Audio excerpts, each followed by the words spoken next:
options that he knows that he has. Is he just going to play support Cho'Gath? Are we just going to play Cho'Gath top lane and do something crazy? Oh, they could. Because I could imagine Cho'Gath into Sejuani. Decent matchup. Yeah, that's actually a good point. I didn't really think about that. And you can play Senegragas if you want to. Wait, hold on. Let's wait. I think it's going to be spotted. And now, it's a great position for T1. As just a 2v2 underneath this turret. However, Zeus gets engaged on. Rascal has to deal with a bunch of minions as well. But the Ignite is going to be involved. And Zeus not going to be able to help out. Can Owner actually make this one happen? As, oh, they get the first blood! The outplay. And they also manage to get the possession as well, as Croco is looking for this. Q, he turns it around! Zeus the God gets one, but it's still a double kill for the Sejuani, and great news for DRX. I loved Arctic Assault interrupting to the skies, making sure that they can get all of that initial damage onto Zeus. Zeus had 0 mana, so that was difficult. As okay, Croco is probably just dead, as Owner is going to be able to secure that one, and the Glacial Prison is avoided because Owner pressed his save. As DRX in this case, a question that they're going to have to answer. I still think it's my just all-time favorite. I love it so much. As Rascal going to go in. They're looking for Carrier here, who does have to flash. Shock Blast going to miss here from Zeus. Faker's here, as though. The regroup does come through. Faker, where is the cast going? He finds the body slam first, as Croco is just wiped out. And now, T1 can separate them underneath this turret. There's the cast to move Sejuani a little bit further north, and the Rupture is going to miss, but still, Rascal's going to go down. The safeguard comes through, and that was so cute. They managed to get the root onto Fate as well. Seismic Shove is going to move Owner away, but he connects another Q!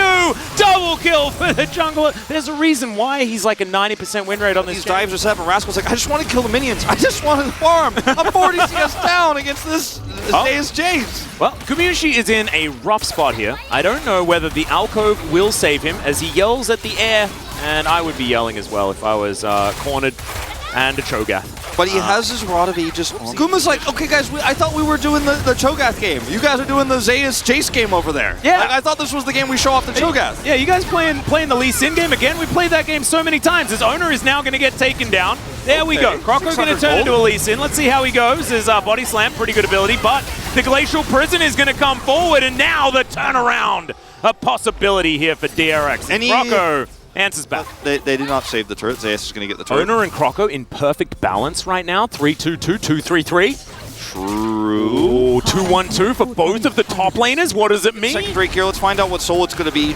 Up you go. Could be Infernal. It's not that skin, Atlas. It's always that skin in my mind. I know. They all dive into the mist alongside Carrier. Croco looking for his angle. He's also in some mist as well. It's very misty on the Rift here today.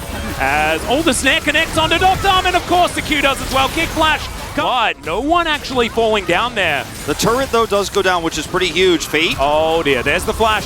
And Faker not pressing his flash button. He'll have that one up again as Fate going to get knocked up by the Rupture. He goes golden, but that is only going to allow him to see his death. And now an inner turret is going to go down as well. And you mentioned it, man. Like the first bit of CC, if it connects, it's all over. And they played the tiptoe. They won out hard on this exchange. They did. And now it's going to be a Jace face checking. Seismic Shove's beautiful. He does manage to get himself a whole bunch of health with his Gore Drinker. Still catches me by surprise when Jace has built those. Shock Blast. Shock Blast there. I mean, he does have his Muramana completed at least, but it's not as much damage as an Eclipse would normally give you. And still, it's enough to win the fight because it's that plus Dawn of Shadows. And you're like, well, I don't know if we can actually fight this anymore. Good kick from Owner, too, in the exchange. Yep, as Faker is possibly going to die here. He flashes, has body. These fights to get a turret.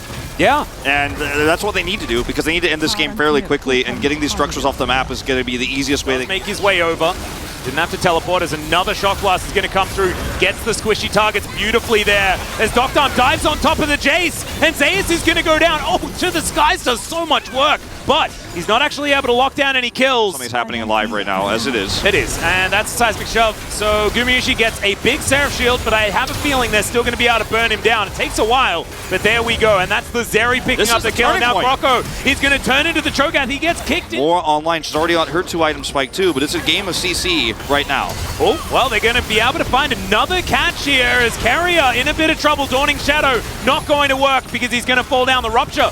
Getting a lot of work done as now T1 find themselves a man down again. The Elder is what T1 want to do as soon as possible here, because if the game goes longer, the Zeri dies. Like that is also that could also happen. But I think in order to get to where Duckdom is, you're going through a lot of CC, right? Like you go through the Sejuani, so like it's more nuanced than that, I think, but it can happen for sure. Oh dear, it's a shooting gallery as Rascal going to get snared. Not going to snare the rest of his teammates, but he's put into the bouncy castle, and there goes the boar. The kickback onto Duckdom. He gets wild growth though, and then skates his way out. He does escape.